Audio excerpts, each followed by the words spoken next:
Hello guys and welcome to the LFC cast in association with the LFConline.com. My name is Dan and I'm here with Greg. Hello Greg. Hello.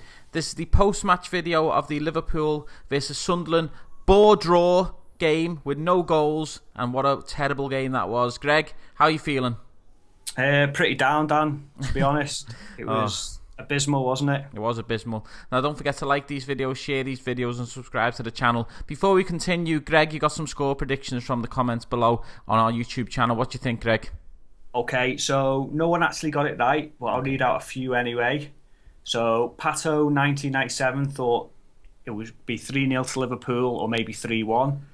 Chaos Dude thought it'd be 2-1 to Liverpool. Orange FIFA 4-2.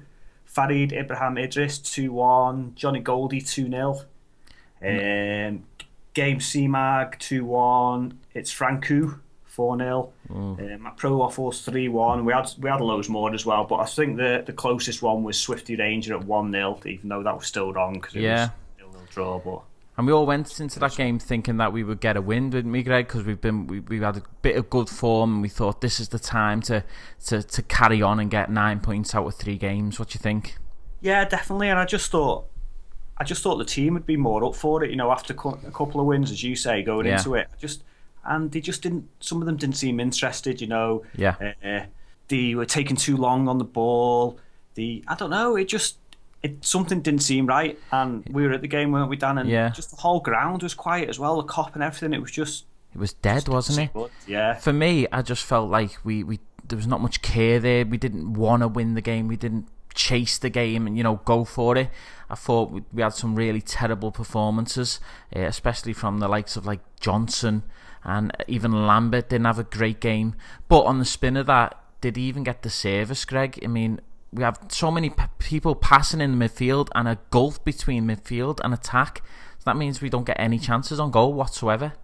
No, and half the time Sunderland were just happy to let us just pass it in midfield because we weren't trying to attack them. We weren't trying to look for that ball through to whoever was there. Yeah. And there were some good runs off like Coutinho and Sterling, but we just had nothing, no one to finish it, nothing in that final third. No, nothing dangerous. And there wasn't once during that whole 90 minutes I was stood up in Anfield thinking, this is it, this is going to be it, this is the chance. Nothing. There was nothing from us. Maybe one save. Coutinho had a shot earlier on which got saved, and I think that was about it.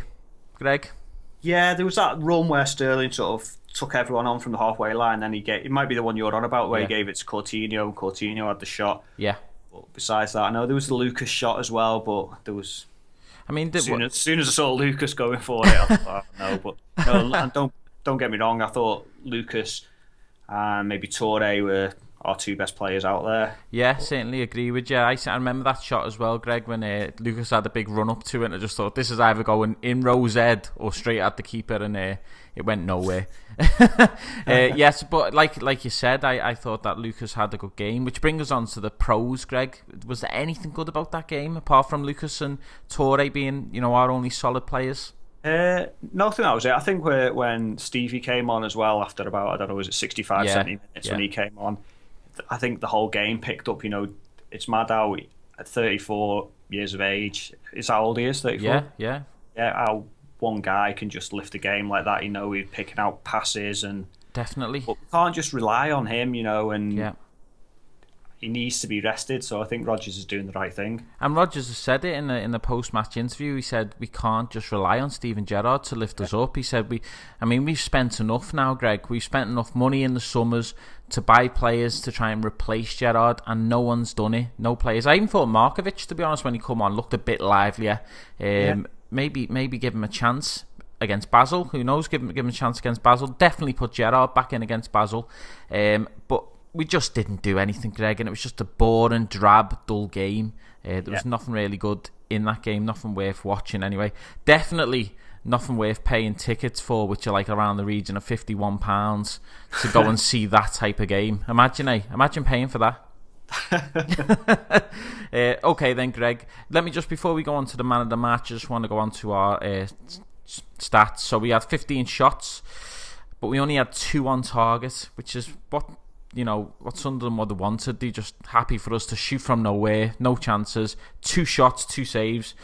Corners, they had 7 corners, we had 5, and fouls 15 fouls, and Liverpool had 12 fouls. But Greg, it was just lifeless, wasn't it, mate? Yeah, it was. Okay, that's the right word, lifeless. Lifeless. Who's your man of the match?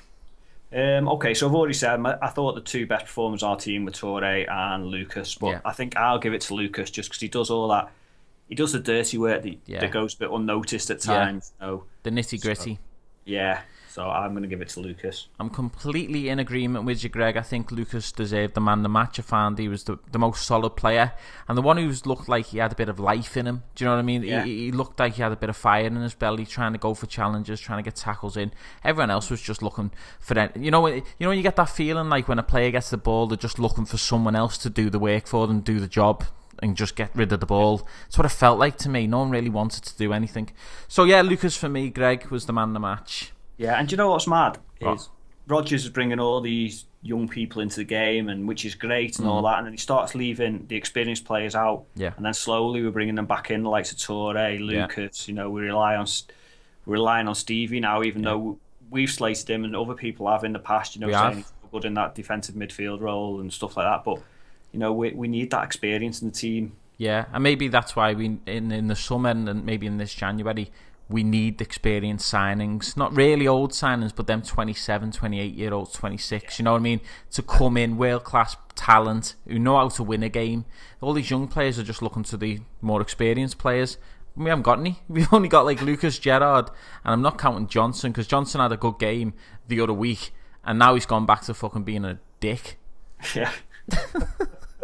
I think on that note, Greg, we'll leave it there. We will. All right, guys. Thanks for listening. Thanks for listening. Hope you enjoyed. You'll never walk alone. Bye-bye. Bye.